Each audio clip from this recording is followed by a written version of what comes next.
Senator Feinstein, you have heard the call of the anti-genocide movement from us before, from students, from community leaders, from foreign policy experts, and you have always responded with great care. Yet even with never again ringing in our ears, genocide continues in our world today.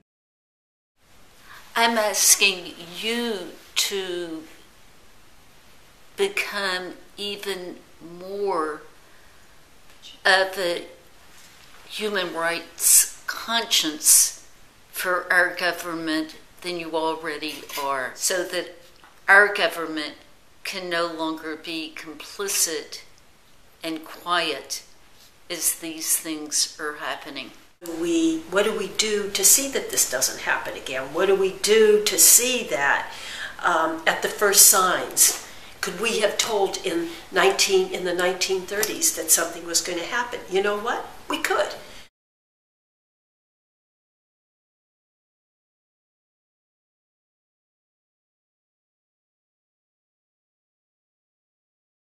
We have failed to hear the call of never again. I urge you to follow up on the Genocide Prevention Task Force recommendations for our Congress. That includes allocating funding and policy priorities for the prevention of genocide and mass atrocities. I mean, there has to be responsibility shared by the world, because we're too small of a world now. We have the ability to annihilate ourselves. We are really proud and happy that you represent us in the state of California, and that you can help make something like this happen. Whatever differences you can make in terms of preventing and intervening in human atrocities through legislation, through whatever leadership that you can provide, will endure. Watched it. Well, we stand by and we watch an awful lot of things happen throughout the world, because we think that's far away from us. It's not going to hurt us. But it will. It will hurt us, and it does hurt us. It hurts our soul. It hurts who we are as human beings. Something has to be done, and if we haven't seen enough genocide within our time, we should take another look.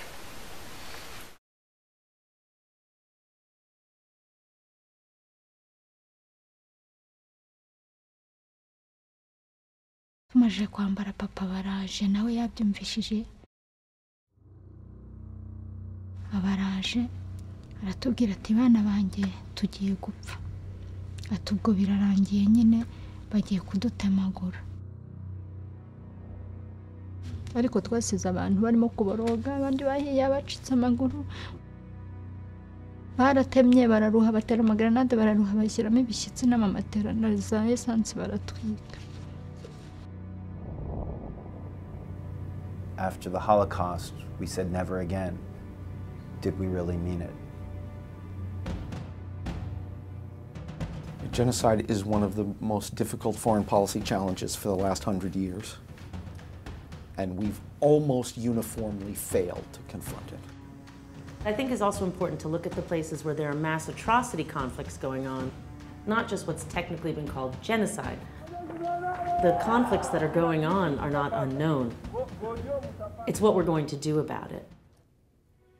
The Genocide Prevention Task Force brought together some of the major policy actors from the last few administrations to produce a set of specific policy recommendations that would say, this is a priority. We're going to organize ourselves to make sure that never again is a real commitment of the U.S. government.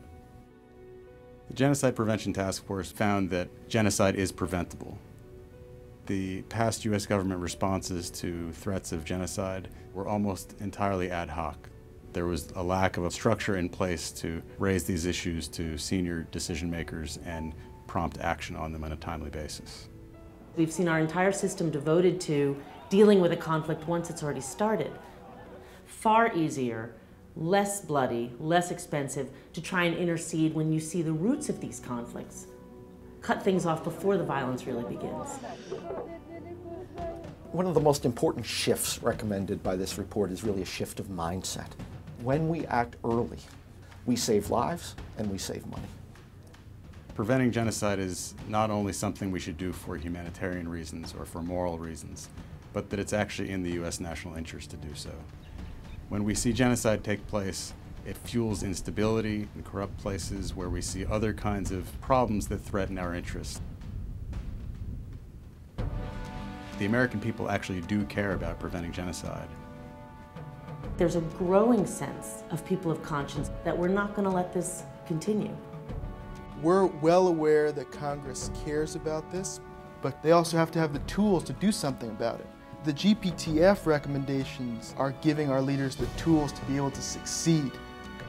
This time when we say never again, it's a pledge to ourselves that we are going to proactively do what we can to take that pledge seriously.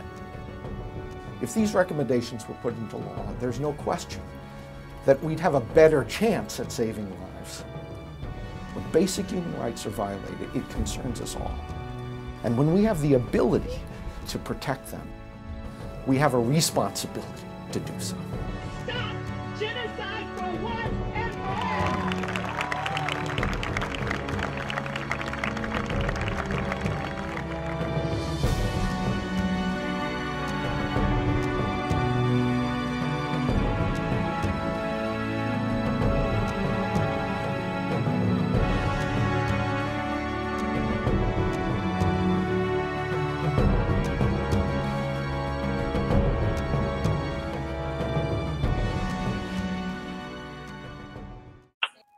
Senator Feinstein. Senator Boxer. Senator Feinstein. Senator Feinstein. Senator Feinstein. Boxer. Senator Boxer. Senator Feinstein. Senator Boxer. Hello, Senator Boxer. Senator Boxer and Feinstein. My name is Hillary Ross, and I'm a resident of Davis, California. My name is Arjun Banerjee from San Jose, California. My name is Michelle, and I'm a resident of San Diego, California. My name is Andrew Newman-Dilfer, and I'm a resident of Redwood City, California. My name is Kendall Rowe, and I'm a resident of Los Angeles, California. My name is Angie McFall, and I'm a resident of Redwood City, California. My name is David Castaigne, and I'm a resident of Pomona, California. I'm proud to live in a state where the senators have supported genocide prevention legislation in the past, but the fact that genocide in Darfur is still occurring 6 years after it began tells me we're not doing enough. I urge you to make genocide prevention a real priority for the U.S. government by implementing the recommendations of the Genocide Prevention Task Force. I've heard the United States say never again and again on genocide.